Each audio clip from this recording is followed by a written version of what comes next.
Officer Ethan Cole and his loyal K-9 partner Duke had always believed justice was black and white. For 15 years, they'd patrolled the snow-covered streets of Asheville, North Carolina, chasing danger, protecting lives, and trusting only each other. But one freezing morning inside the county courthouse, everything changed. The judge's gavel fell, declaring Ethan guilty of a crime he didn't commit. As handcuffs tightened around his wrists, Duke broke free, leaping toward his partner.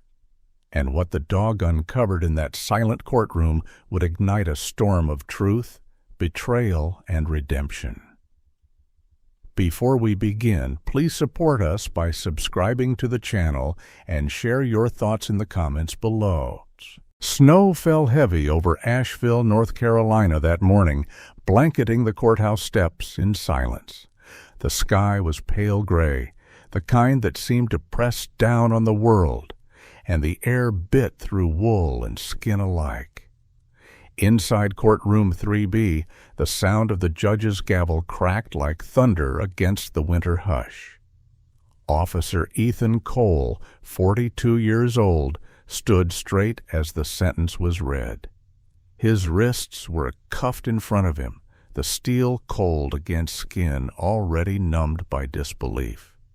He was a tall man, broad-shouldered, with short brown hair streaked silver at the edges, a mark of too many long nights on duty. His blue eyes, once calm and steady, now held the hollow look of a man who had seen his honor buried under lies. For 15 years, Ethan had served Asheville's police department with distinction. He was known for his discipline, his dry humor, and a quiet kindness that often surfaced in unexpected ways. The kind of man who would bring a cup of hot cocoa to a homeless veteran during patrol, then joke about it to hide his own soft heart. But all that didn't matter now. "Officer Ethan Cole," the judge said, his voice steady but weary, "you stand convicted of evidence tampering and obstruction of justice. The court sentences you to 15 years in federal custody." The words hung in the air like frost. Ethan's chest tightened. He had heard screams, gunfire, death, but nothing hit like this. He opened his mouth and closed it again. His lawyer, a young man who had believed him but lacked the power to prove it, touched his arm briefly before stepping back. At the back of the courtroom, a low whine echoed. It came from Duke, his K-9 partner, a 6-year-old German shepherd with thick black and tan fur dusted with snow from their last walk together. Duke's amber eyes were intelligent, almost human. For 6 years, the dog had been Ethan's shadow, trained to detect danger but also to sense pain. The two had been inseparable, from night patrols in the Smoky Mountain foothills to rescue operations in blizzards like this one. Duke sat now beside an officer from K-9 Control, his tail still, his gaze fixed on Ethan. He knew something was wrong. Ethan took a slow breath. His voice, when it came, cracked like brittle ice. "Your Honor," he said quietly, "before I'm taken away, may I say goodbye to my partner?" The judge looked at him for a long moment. The man behind the bench was Harold Whitmore, a broad-shouldered man in his late 60s with white hair and the calm demeanor of someone who had seen the worst of humanity and still believed in order. He had known Ethan's record. He had even congratulated him years ago for rescuing a kidnapped child from a snowstorm. That memory flickered behind his eyes before he finally nodded. 3 minutes, he said. The bailiff unlocked the side door, and Duke bounded in, claws clicking on the polished marble floor. Gasps rippled through the gallery as the big dog sprinted across the room.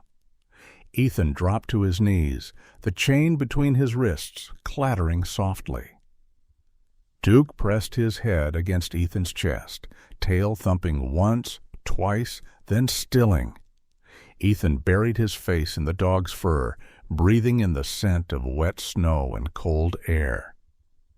"I'm sorry, buddy," he whispered. "I let you down." Duke whimpered, a sound that carried through the silent courtroom. But then his body stiffened. The German shepherd's ears pricked sharply. His nose began twitching, sniffing Ethan's jacket, his collar, his chest. Ethan frowned. "What is it, boy?" he murmured. The tension built quickly. Duke let out a sharp bark, startling everyone. He bit lightly at Ethan's coat, tugging insistently. Ethan froze. The courtroom guard stepped forward, uncertain. Duke yanked again, harder this time. Then something small clattered to the floor between them, a metallic recorder, no bigger than a thumb, sliding across the marble before stopping at the foot of the prosecution's table. For a moment, no one breathed. "What's that?" whispered someone from the gallery. All eyes turned toward Marcus Doyle, the lead prosecutor, and Ethan's former commanding officer.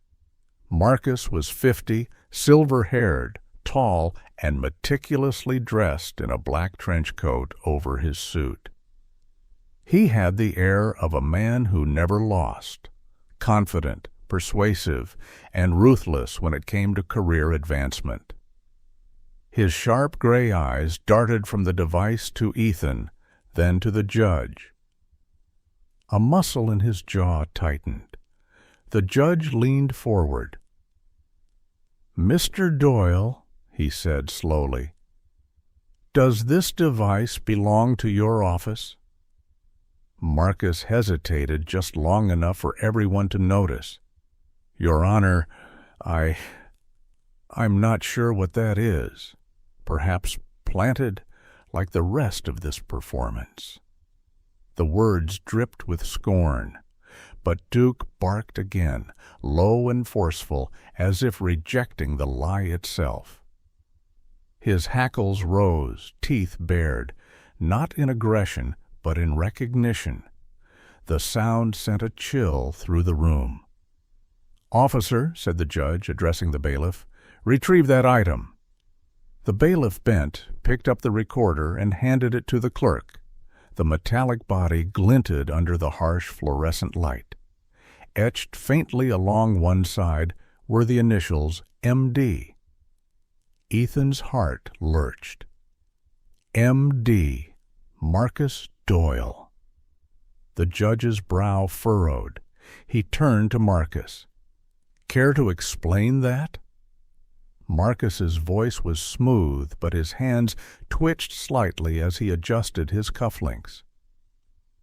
"Your Honor, those could belong to anyone. M.D. could stand for—" A faint click interrupted him. The recorder had turned on. Static filled the courtroom speakers, followed by muffled voices. Everyone froze. Then a low, gravelly tone cut through. "Plant the evidence. Cole's clean record makes him the perfect scapegoat." The voice was unmistakable. Marcus Doyle's. Gasps erupted. The judge slammed his gavel for order. But chaos swirled like the snow outside. Marcus's face went pale. He stepped back instinctively, knocking over his chair. Duke growled again, a deep rumble that reverberated in the silence. Ethan could barely process what he was hearing. His mind spun through every moment of the trial, the missing report, the conveniently timed anonymous tip, the way Marcus had insisted on taking over the case personally. The betrayal hit like a punch to the ribs. The man who had mentored him, who had taught him how to handle field reports and stand firm under pressure, had been the one to destroy him. The judge's voice boomed. "Bailiff, secure that device and detain Mr. Doyle for questioning." Marcus's composure cracked. "This is a setup," he barked, eyes wild. But before he could move, 2 deputies stepped in, gripping his arms. His protests echoed down the marble hall as he was dragged away. Ethan knelt motionless, still holding Duke. Around them, whispers filled the air like snowflakes, each one carrying the weight of disbelief. The judge exhaled, rubbing his temples. "Officer Cole," he said finally, his voice softer now. "It appears your request to say goodbye has revealed more than any of us expected." Ethan swallowed hard. His throat burned. He looked down at Duke, whose golden eyes met his with quiet, knowing certainty. "You did it, boy," he murmured. "You found the truth." For the first time in months, a spark of hope flickered in Ethan's chest. But as the deputies escorted Marcus out, something unexpected happened. Marcus jerked his arm free, turned his head slightly, and his cold gray eyes locked with Ethan's. His hand slipped into his coat pocket. A small metallic click followed, sharp and deliberate. The sound echoed through the silent courtroom. Everyone froze. Duke's ears twitched.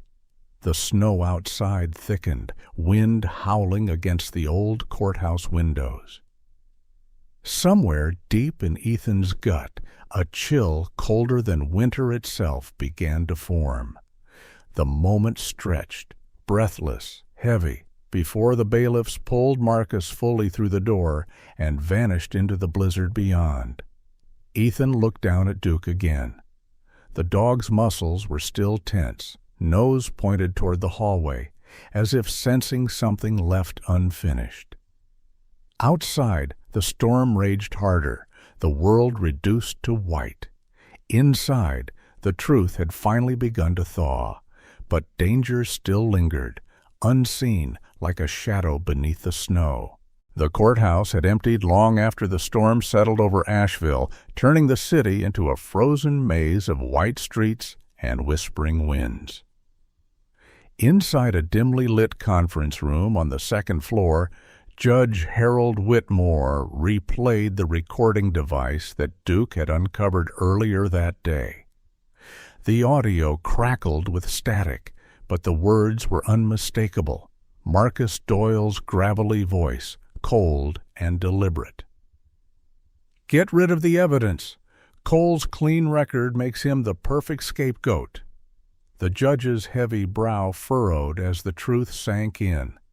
His hand, thick with age and authority, pressed the stop button, and the device clicked to silence. Across the table, 2 bailiffs exchanged uneasy glances. "Find him," Whitmore ordered, "and do not let this reach the press." Not yet. But when officers arrived at Marcus Doyle's office, they found the window wide open, snow covering the floor in ghostly patterns, the curtains flapping like torn wings. The desk drawers had been ransacked, his coat was gone, and a half-drunk cup of coffee still steamed faintly on the counter. Doyle had vanished into the storm.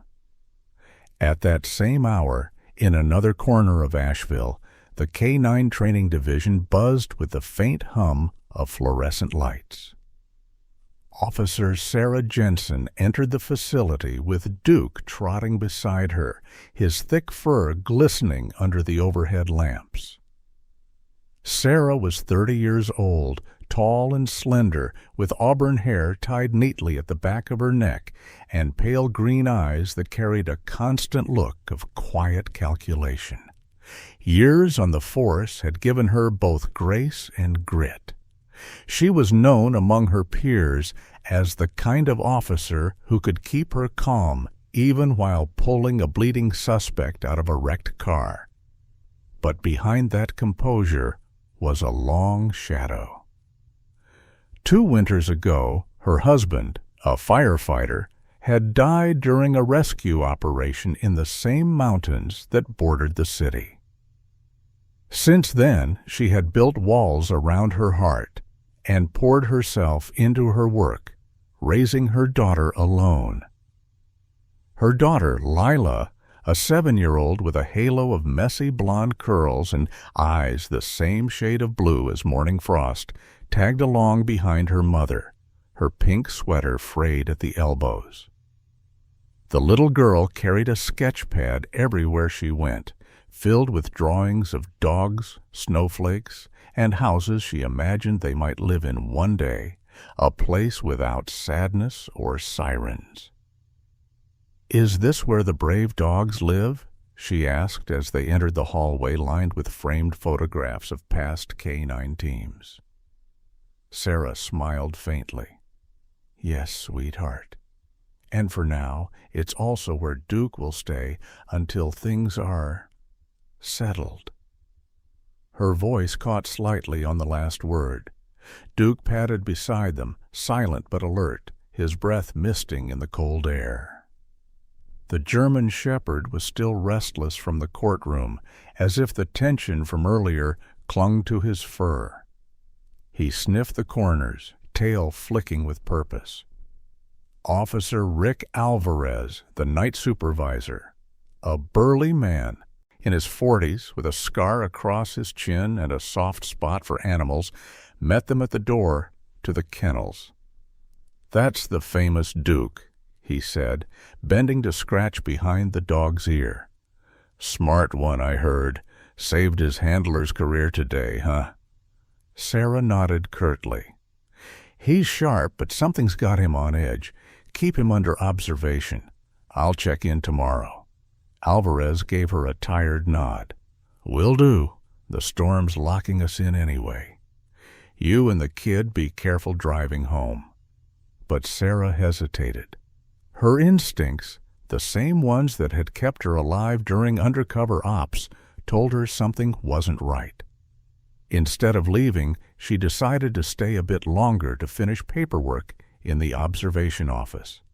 Lila sat on a bench near the far wall, humming to herself while Duke pressed his nose against the glass partition that looked out into the snow.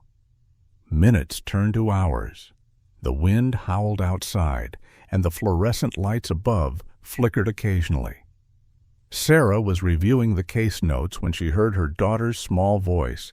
"Mommy, look!" Lila had wandered toward the far end of the corridor where an old group photo hung, a large wooden frame showing past K-9 officers taken years ago. Lila's tiny hand pressed against the bottom corner of the frame. "This one's loose," she said. Sarah walked over, curious.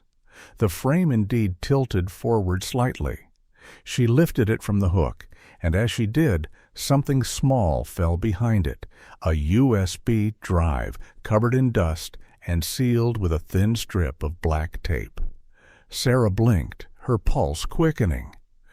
"Where did you find this?" "Behind the picture," Lila said, eyes wide. "Was I bad?" Sarah knelt, smiling softly to calm her. "No, honey. You were just very observant." She examined the drive closely. No labels, no markings. She hesitated only a second before plugging it into the computer on the desk.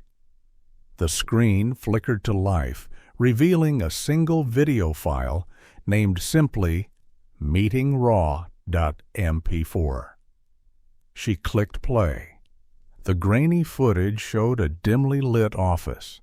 Marcus Doyle seated at a desk, talking to two men whose faces were half hidden by shadow.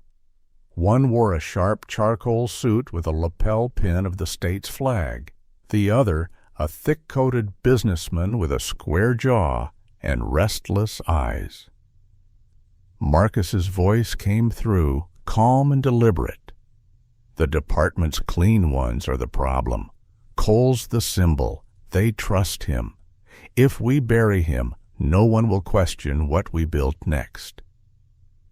The man in the suit leaned forward, his voice smooth but dripping with arrogance. "And the judge?" "Handled," Marcus replied.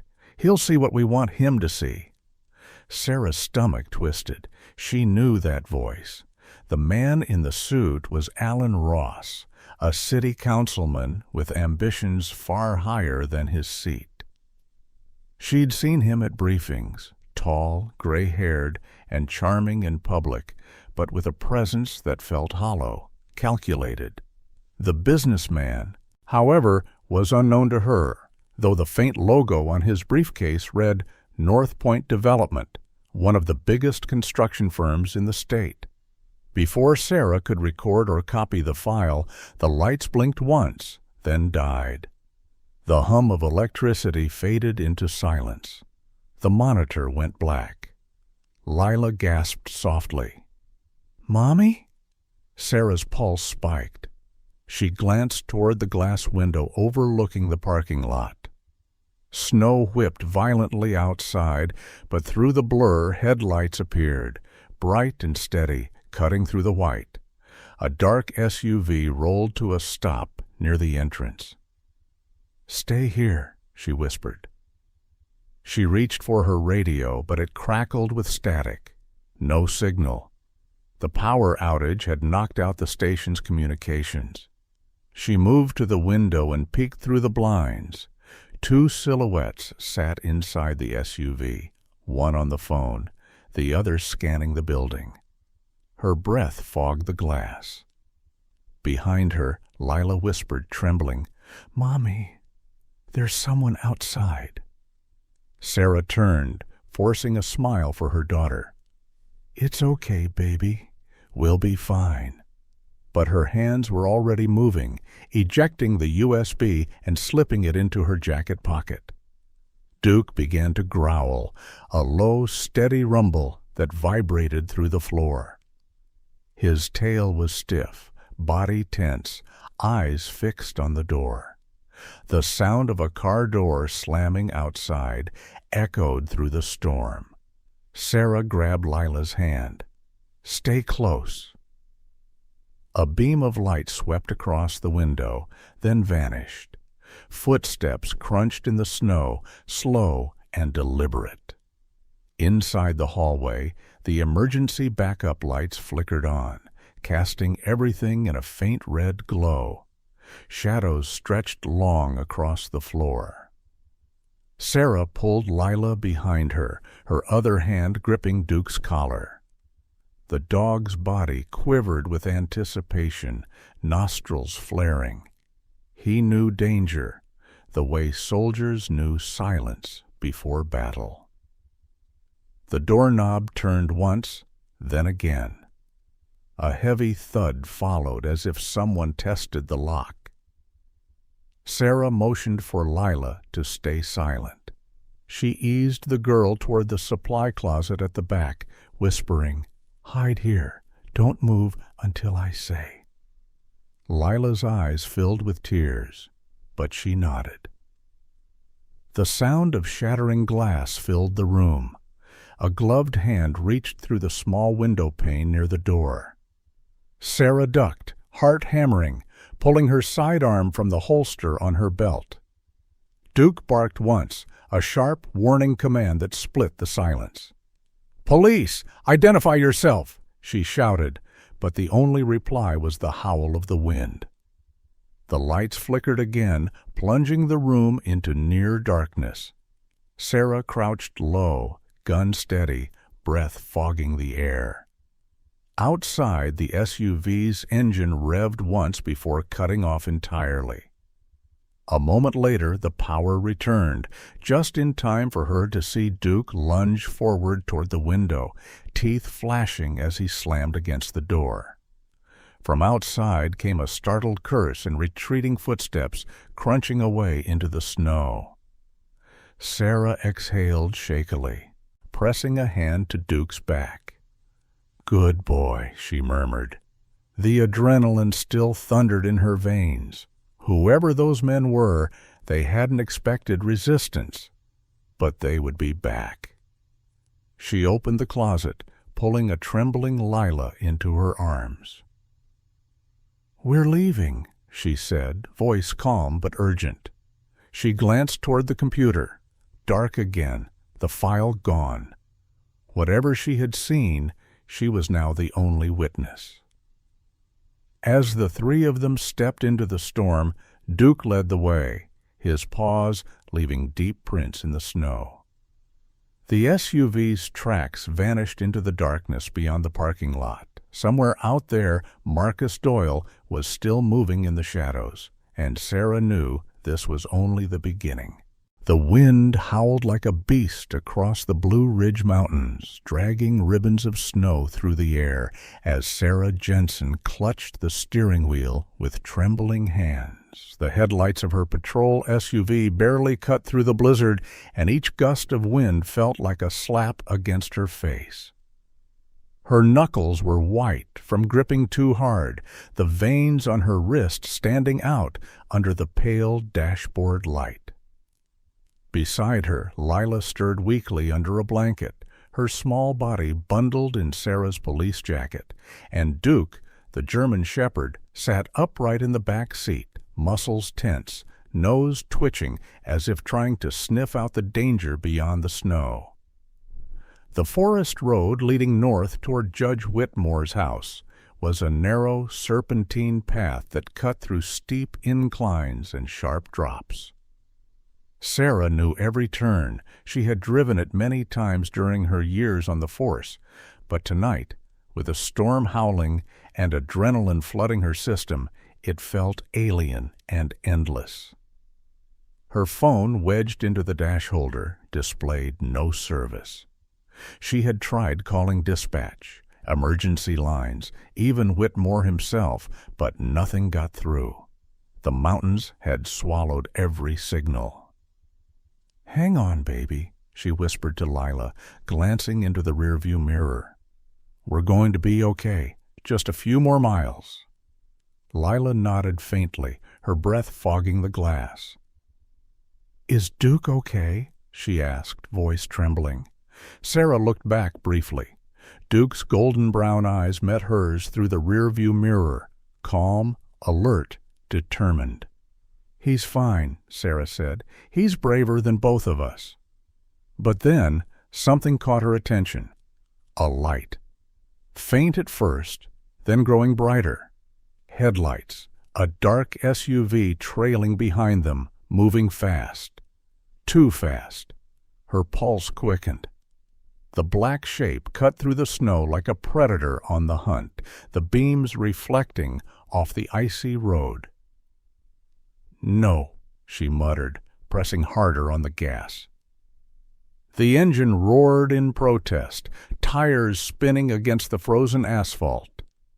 The SUV behind her swerved once, then twice before straightening. Then its high beams flashed, a signal or a warning. Sarah didn't know which. "Mommy?" Lila's voice cracked. "Why is that car following us?" "Stay down, honey," Sarah said, forcing calm into her tone. But her instinct screamed otherwise. She'd been followed before, undercover ops, stakeouts, but this felt different. This was personal. Whoever was driving knew exactly who she was and what she carried. The USB drive in her jacket pocket suddenly felt like a ticking bomb. The black SUV accelerated. Its grille loomed large in her mirror, headlights glaring like eyes. It rammed her rear bumper once. The jolt sent the steering wheel spinning out of her grip. "Hold on!" she shouted. Duke barked sharply, his deep, commanding voice cutting through the chaos. Another hit, this time harder. The tires skidded on the frozen slope. Sarah fought to regain control, but the back wheels fishtailed violently. The cliffside was only a few meters away. One more hit would be the last. The SUV behind them struck again. Metal screamed, glass shattered, and Sarah's car veered off the road. For a second, they were weightless. Then came the fall. The vehicle rolled once, twice, before crashing into the snowdrift below. The world turned white. The airbags exploded, muffling Lila's cry. Then silence, broken only by the crackle of leaking fuel and the hiss of fire licking snow. Sarah's head struck the steering wheel, blood tracing down her temple. The world dimmed, sounds fading into a distant hum. Duke was the first to move. His body shook off the disorientation, instincts taking over.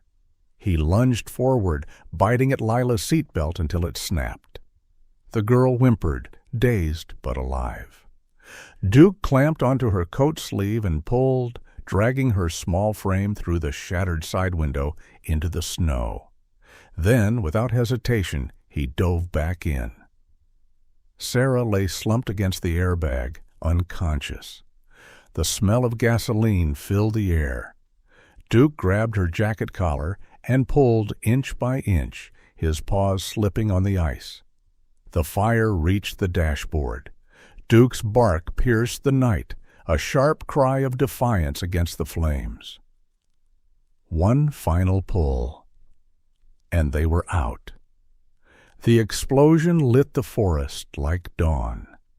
Blue flames rolled into the night sky, scattering ash across the snow. The shock wave echoed through the mountain valley. Duke stood protectively over Sarah and Lila, his fur singed, chest heaving, eyes fixed on the burning wreck as if daring it to come closer. The three of them, human and dog, were now alone in the blizzard, miles from help. Lila sobbed softly, clinging to Duke's neck. "Mommy, wake up." Her voice was barely a whisper. Sarah stirred, groaning. Her body ached, her head throbbed. The world around her was a blur of firelight and frost. "Lila," she rasped. "You're okay." Her hand found her daughter's hair. "And Duke?" Duke wagged his tail once, his breath visible in the freezing air. "Good boy," she whispered, her voice breaking. They stumbled through the woods, guided only by Duke's instincts. Snow whipped at their faces, and branches clawed at their coats. After what felt like hours, they spotted a faint outline ahead, a small cabin half buried under snowdrifts, abandoned long ago. Its roof sagged, and the windows were frosted over. But to Sarah, it was salvation. Inside, the air smelled of wood rot and dust.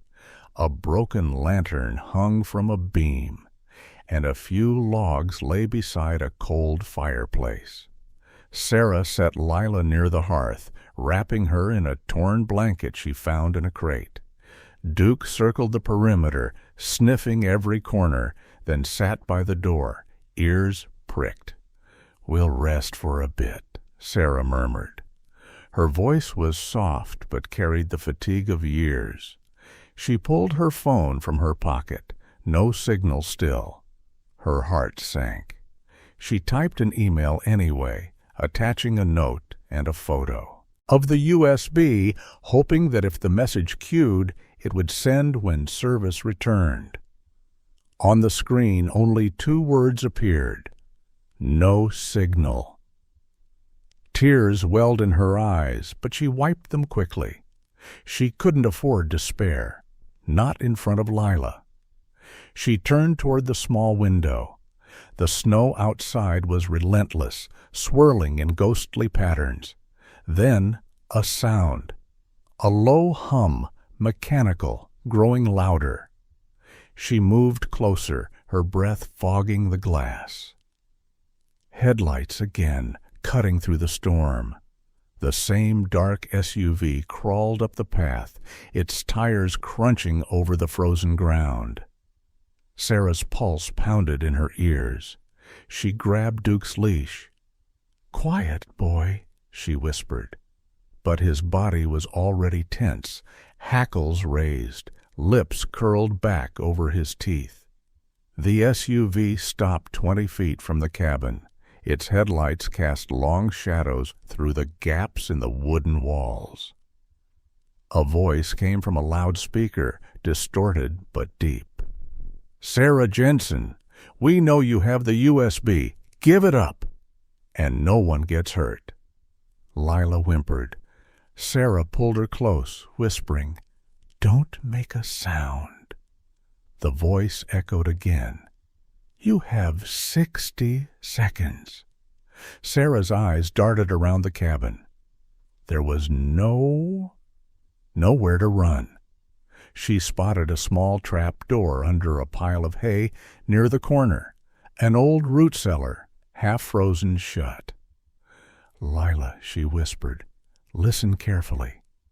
I need you to hide there with Duke if something happens." The girl's lip quivered. "What about you?" "I'll be right behind you," Sarah lied. Outside, footsteps crunched in the snow, several, maybe 3 men. Their beams of light danced across the wooden walls. One of them, tall and broad, carried a rifle slung across his chest. Another, thinner, dragged a crowbar. Through the gaps in the boards, Sarah glimpsed their faces, black masks, gloved hands, professionals, not amateurs. She backed away, drawing her service pistol. Her breath came in short bursts. "We don't surrender," she whispered to herself. Duke growled softly, low and deep, his eyes locked on the door. Then came the first gunshot. A splinter of wood burst from the cabin wall, snow sprang through the crack. Lila screamed. Sarah pushed her toward the trapdoor. "Go, now!" The girl hesitated, then crawled inside with Duke. Following, tail low, eyes still on Sarah. Outside, another voice shouted, "She's in there!" Boots stomped closer. Sarah fired once, then again, through the wall. A cry of pain followed, then silence. She moved to reload, but the door suddenly burst open under the force of a kick. The world exploded in motion. Muzzle flashes lit the darkness. Sarah dove behind a wooden beam, bullets shredding the wall beside her. The air filled with smoke and snow dust. "Get the drive!" a man yelled. Duke barked from the trapdoor below. A thunderous sound, raw and commanding. Then, in a blur of motion, he leapt through the broken boards, his body a streak of black and tan. He hit the first intruder square, in the chest, knocking him backward into the snow. Sarah fired again, hitting the second man's shoulder. The remaining one stumbled, retreating toward the SUV. "Fall back!" he shouted. But Duke didn't stop. He chased into the storm, his barks echoing through the blizzard. The SUV's lights flared, its engine roared to life, and then there was only silence. Sarah stood in the doorway, breath ragged, gun shaking in her hand. Snow fell thicker now, covering the tracks almost as soon as they formed. The cabin flickered with the faint orange glow of the dying fire. Somewhere in the white void beyond, Duke's barking faded, replaced by the endless howl of the wind. It was the sound of loyalty, vanishing into the storm. The world outside the detention center was still white with snow when Ethan Cole received the news. The guard who brought him the file was pale and nervous, his gloved hands trembling slightly as he set the folder down. "Sir," he said quietly, "there has been an incident near Echo Lake. Officer Jensen and her daughter. They're missing." The words hit Ethan harder than any bullet. For days he'd been trapped behind those gray concrete walls, replaying the betrayal, the lies, and the haunting image of Duke being dragged away as he was led in chains. But now this, the thought that Sarah and Lila were gone, set something inside him ablaze. He slammed the folder shut, his voice shaking. "Get me Judge Whitmore. Now." Judge Harold Whitmore wasn't a man easily swayed by emotion, but he'd seen Ethan's eyes in court, the look of a man framed, humiliated, yet still bound to justice. When the anonymous email arrived that morning containing the audio from Marcus Doyle's recorder and a decrypted copy of the hidden USB, the old man wasted no time. He had rewatched the files 3 times, each more damning than the last. Marcus Doyle, Councilman Alan Ross. The network of bribes, disappearances, and murdered officers, all laid bare.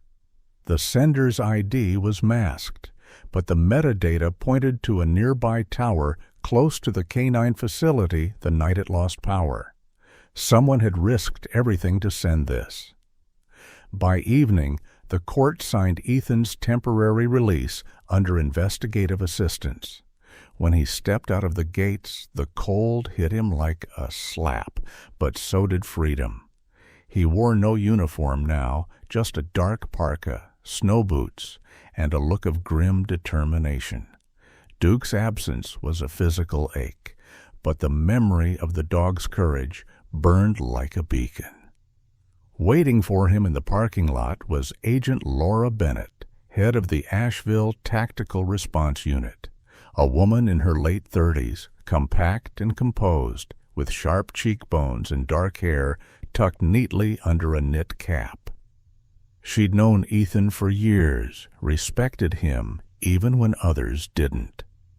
"You've got 5 hours before the press finds out you're out," she said, handing him a thermal map. "We traced Sarah Jensen's last phone ping to Echo Lake, North Ridge, 30 miles out. If she's alive, she'll be there." Ethan nodded. "Then we're not wasting another minute." By the time they reached the forest, the snow had thickened into a curtain of white.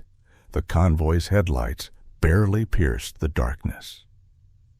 Echo Lake lay at the heart of a pine valley, a half-frozen expanse of blue ice surrounded by steep cliffs and towering trees. Legends said it was haunted, a place where old logging camps had burned down decades ago, leaving only echoes of the dead. But to Ethan, it was just another crime scene waiting to be read. The lead vehicle stopped at the edge of the lake. The charred shell of Sarah's SUV sat half buried in snow, its metal frame twisted and blackened. The air smelled faintly of gasoline and scorched rubber. Agent Bennett crouched beside a patch of red-stained snow near the wreck. "Blood," she muttered, brushing her gloved fingers across it. "But no bodies. Whoever did this wanted us to think they were dead." Ethan's jaw tightened. He knelt beside the wreckage, his gloved hand brushing over something half-frozen in the snow, a small charm bracelet with a silver snowflake pendant. He recognized it immediately. "Lila," he whispered. His chest constricted. "They're alive. I know it." Miles away, deep within the forest on the far side of Echo Lake, Sarah Jensen stirred awake to the creak of wood and the smell of burning pine. They were inside a small cabin, its logs aged and weathered by decades of storms. A fire crackled weakly in the stone hearth, casting long shadows on the walls. Beside her, Lila slept curled up in a blanket, her cheeks flushed from cold. Duke lay near the door, his fur matted and singed from the explosion, but his body alert, head resting on his paws.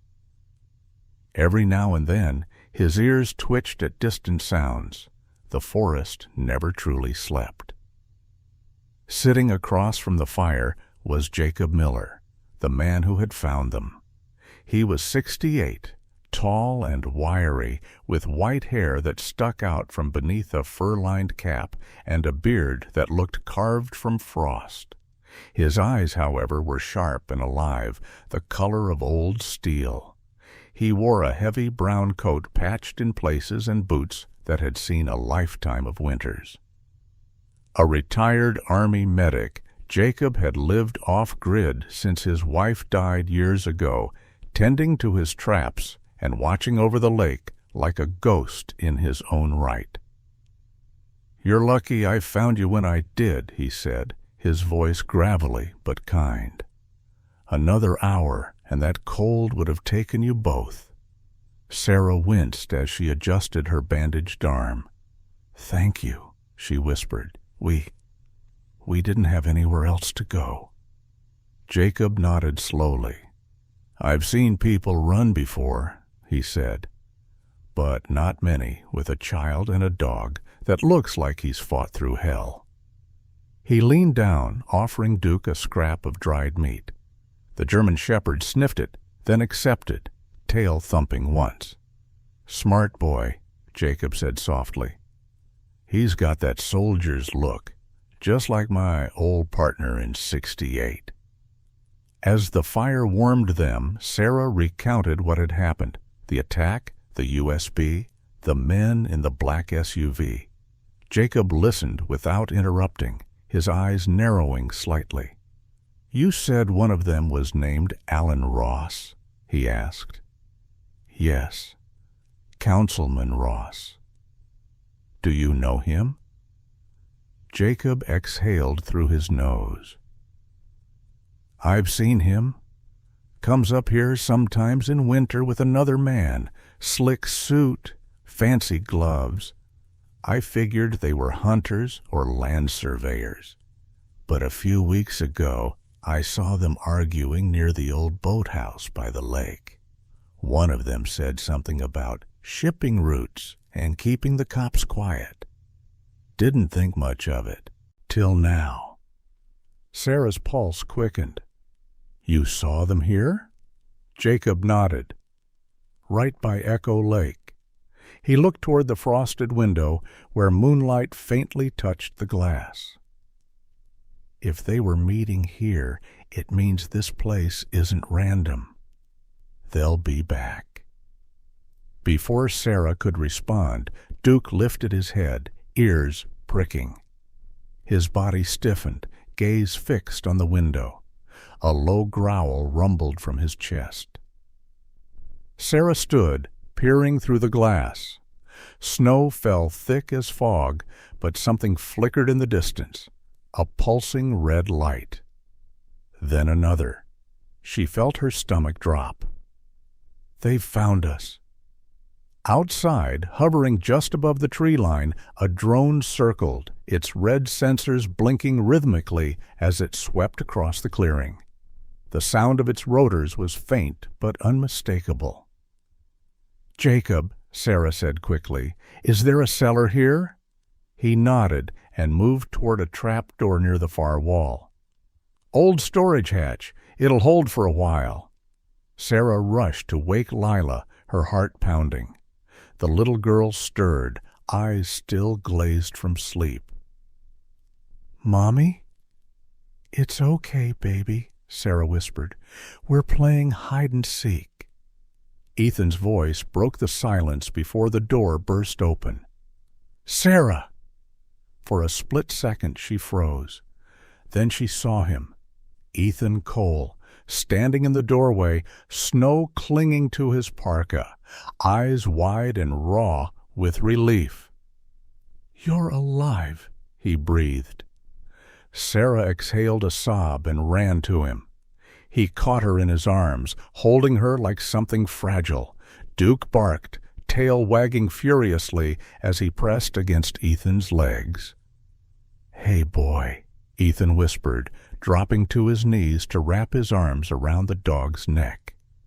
"You found them. You never stopped." The reunion was brief. Above them the drone's light swept across the roof again. A faint hum became a roar, the distant chop of rotor blades growing louder. Sarah pulled away, her expression tightening. "They're here." Ethan looked toward Jacob, who was already lowering the cellar door. "We can't stay," he said. "Once that drone marks us, they'll send the rest." From outside came a metallic voice through a loudspeaker. "We know you're in there. Hand over the evidence, and no one gets hurt." Ethan's jaw hardened. "They're not here for negotiations." He reached into his coat and drew a Glock from his holster. "They want to bury this." The old man motioned toward the hatch. "Down you go, now." Sarah ushered Lila toward it while Ethan covered the window. The red light from the drone danced across the glass, followed by the rhythmic sweep of spotlights. The sound of helicopter blades cut through the storm, a black silhouette descending through the snow like a predator bird. Ethan turned to Sarah, his breath visible in the cold. "Stay close. Whatever happens, don't make a sound." The cabin trembled as the wind roared. Then, in the distance, came the unmistakable crack of automatic. Gunfire! The barks of Duke and the child's muffled sobs blended with the growing thunder above. Outside, the storm had become a war. And beneath it all, hidden under the cabin floor, 4 souls huddled together, haunted not just by enemies in the sky, but by the ghosts that waited in the frozen silence of Echo Lake. The night was a blur of wind, snow, and fear. Echo Lake, once a mirror of the mountains, was now an expanse of frozen chaos under a storm that howled like war itself.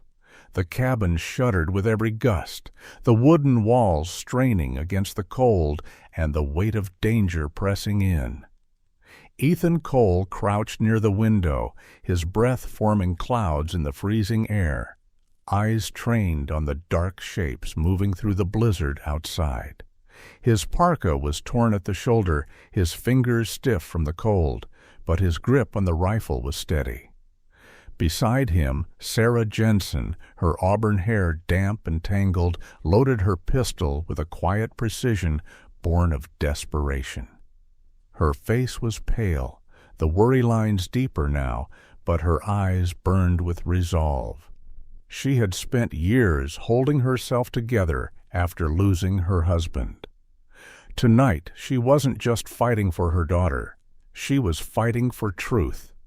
Behind them, 7-year-old Lila crouched by the hearth, clutching Duke's thick fur.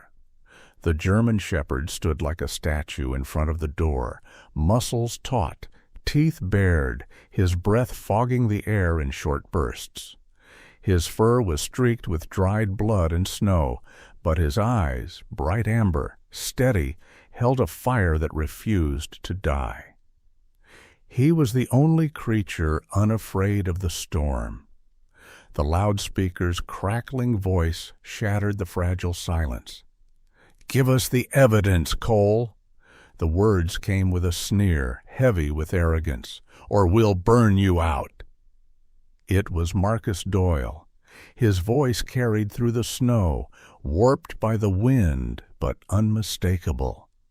The man who had destroyed Ethan's life now stood somewhere out there, leading an armed assault under the same badge he had corrupted.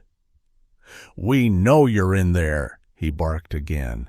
"You've got 1 minute." Ethan's jaw clenched. "He's bluffing," he said quietly. "He wants us scared." Sarah shook her head. "No," she whispered, eyes flicking to the window. "Marcus never bluffs." A shot rang out, splintering the wooden frame above their heads. Lila screamed softly and buried her face in Duke's fur. Ethan pulled Sarah down behind the overturned table they'd turned into a barricade. "Stay low," he hissed. "They've got rifles."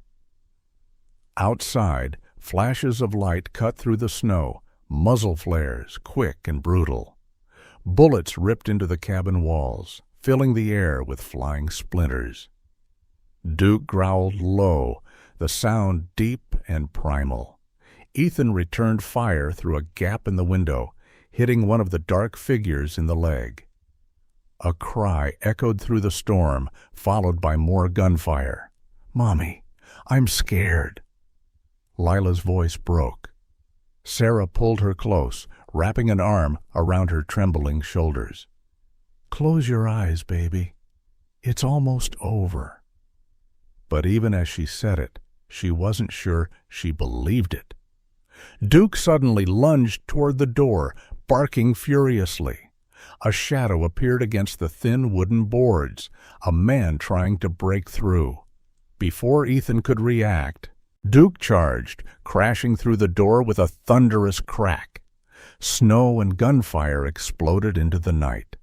The dog hit the attacker square in the chest, knocking him into the snowdrift outside. The man screamed as Duke clamped his jaws around his arm, dragging him down. Ethan fired again from the doorway, striking another assailant in the shoulder. Marcus cursed from somewhere near the tree line. "You want to die for that mutt, Cole? Fine." Inside, Sarah grabbed her phone, her hand shaking. No signal. But then she saw the small, offline recording button flicker at the corner of the screen. A thought struck her, a desperate, reckless idea. She turned to Lila. "Sweetheart, can you do something for me?" Lila blinked up at her. "What?" "Remember how you stream to your friends? Do that. Start recording. Show the world what's happening." Lila hesitated, then nodded. Her small fingers worked quickly, tapping through the phone's interface until the camera light blinked on. She propped the phone against a log near the window. Through the shattered glass it caught everything: the dark figures advancing, the flash of rifles, the emblem on Marcus Doyle's coat glinting in the firelight. The phone began transmitting once it reconnected briefly to a weak satellite signal. A red live icon appeared. The footage went out. Within minutes, hundreds were watching. Within an hour, thousands. Across Asheville, people saw their former police captain leading a paramilitary assault on 2 officers, a child and a K-9 in a snowbound cabin. Social media erupted.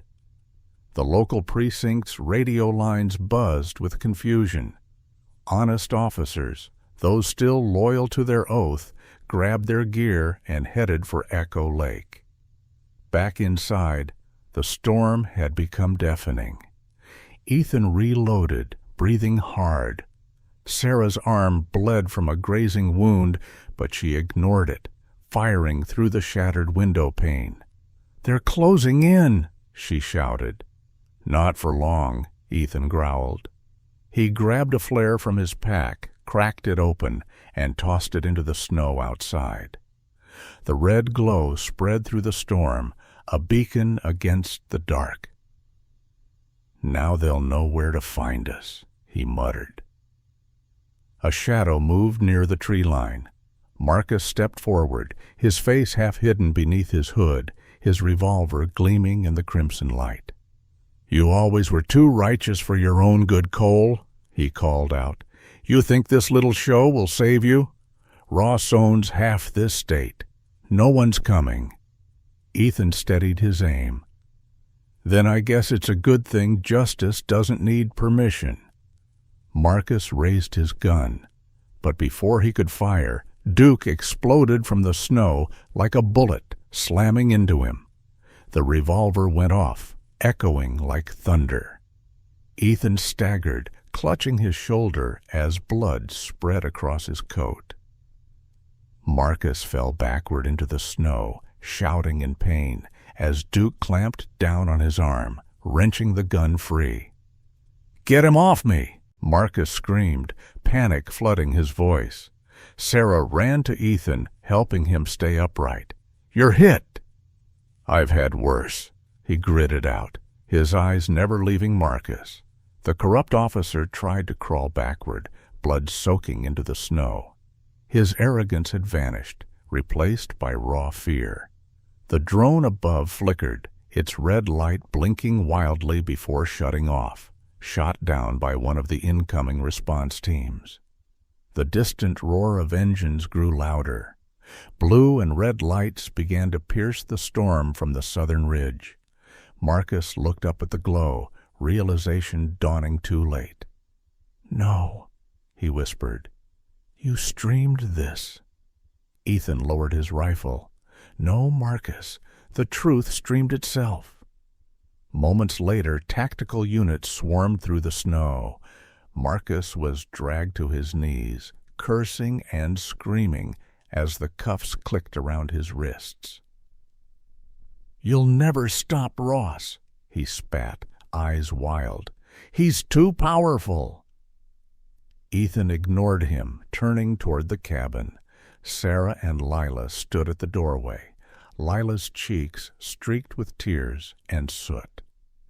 Duke limped toward them, his fur scorched, one ear bleeding, but his tail wagged faintly. "Good boy," Ethan said softly, kneeling to rest a hand on the dog's head. "You did it." By dawn, the storm had broken. The sun rose over Echo Lake, its reflection glimmering across the ice.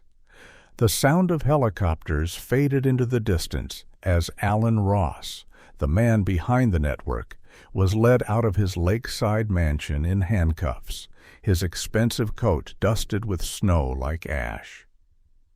Weeks later, Asheville's courthouse was filled again, but this time for celebration. The corruption ring had been dismantled, and Ethan Cole's name cleared completely. The press called it "The Night Justice Barked." Sarah, now appointed as a special investigator, stood beside him at the ceremony. Her uniform was crisp, her smile small but real for the first time in years.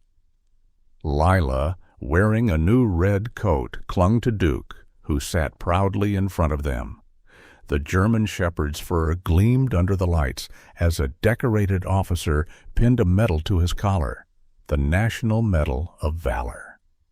When the applause faded, Lila leaned down, whispering into Duke's ear, "Can justice really bark, Mr. Duke?" Ethan smiled, laying a gentle hand on her shoulder. "Yes, sweetheart," he said softly, his voice breaking with pride. And that night it barked loud enough to wake the whole world. Outside, snowflakes drifted through the morning light, but this time they didn't feel cold. They shimmered with peace, with truth, with something eternal. Echo Lake lay still again, the ghosts quiet at last. And on its frozen shore, paw prints pressed into the snow, a reminder that sometimes the purest justice walks on four legs and beats with a loyal heart. Sometimes God doesn't send angels with wings. He sends them with paws. That night at Echo Lake wasn't just about courage or justice. It was about faith. Faith that light can still break through the darkest storm, that truth will rise no matter how deep it's buried, and that God's miracles often come in the form of love and loyalty we don't expect. When Duke barked into the night, it wasn't just the sound of a brave dog. It was a reminder that heaven never forgets those who fight for what's right. Even when the world feels cold, even when lies seem stronger than truth, God places His warriors in our path. Sometimes they walk on four legs, sometimes they're little girls with hearts full of hope, and sometimes they're people like you who still believe. If this story touched your heart, take a moment to reflect on the miracles around you. Believe that goodness still wins, that love still heals, and that faith still saves. Share this story so others can feel that same spark of hope. Comment below if you believe that justice, faith, and love can still change the world. And if you want God to bless every loyal heart, both human and animal, Write Amen in the comments.